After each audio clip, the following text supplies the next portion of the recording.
Hi, and welcome to this week's edition of Enrichment, where we talk to small business owners and entrepreneurs on strategies and best practices. Although small businesses are often at a disadvantage when competing with bigger companies, they can have one advantage: can always be smarter than they are. So let's get right to it. All right. In 1988, there was a hit song, "Don't Worry, Be Happy," by Bobby McFerrin.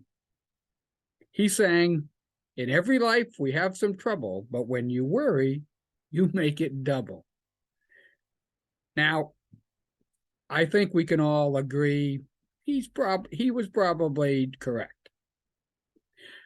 I heard that a frequent keynote speaker, he liked to ask his audience if they could remember what they were worried about a year ago. Most of them had no idea. However, when he asked them the follow-up question, if they're worried about something right now, the vast majority of them responded yes. It appears that most of us are experts at worrying about all sorts of things, but fail to realize that the majority of our worries are baseless. In fact, studies show that only 8% of what we worry about ever comes true.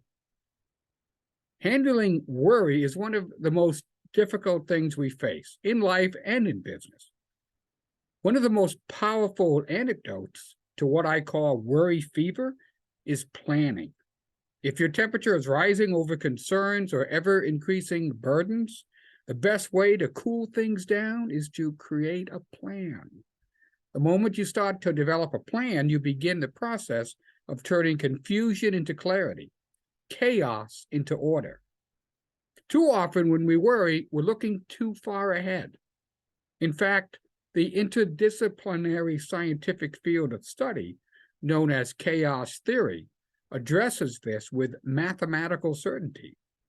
We need look no further to the weather to grasp the basic premise behind chaos theory.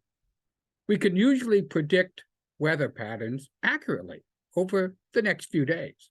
But the further into the future we look, it becomes practically impossible to know with any confidence whether we need to bring our umbrella or our sunscreen. When we worry, whether it's about our business or anything else in our lives, we often envision the worst outcomes, ignoring the fact that the odds of those particular catastrophic results are minuscule. In fact, we can further negate the worst possible outcome with planning. Gene Maroney, an MIT-educated systems engineer and president of Thinking Directions, has this to say about the value of planning. Planning pays off before you act, while you are taking action, and after you have taken action. When you plan, you use information you already have to predict the future. But when you take steps towards your goal, the future unfolds in much more detail. When you look at this explanation regarding the value of planning, you realize that it relates directly to chaos theory. Rather than worrying about a problem and jumping to the worst possible outcome, we need to take a realistic look at what brought us to that point without stewing over whose fault it is, and file those thoughts away to avoid the situation in the future. Then we need to look at what resources we have or need, how we can obtain them, and what steps we need to take to implement our plans and get started immediately. Lastly, as I discussed a couple of months ago, considering how quickly circumstances change, we should pick 1 or 2 goals quarterly rather than annually. With proper planning and dedication, we should be able to get at least a good jump on any goal in 12 weeks. Victor Hugo, French writer and politician, wrote, "He who every morning plans the transaction of the day and follows out that plan carries a thread that will guide him through the maze of the busiest life. But where no plan is laid, where the disposal of time is surrendered merely to the chance of incidents, chaos will soon reign."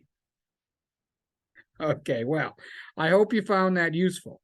If you'd like to further discuss anything regarding this topic or any small business strategy, reach out to me at rich@speakingofsuccess.us.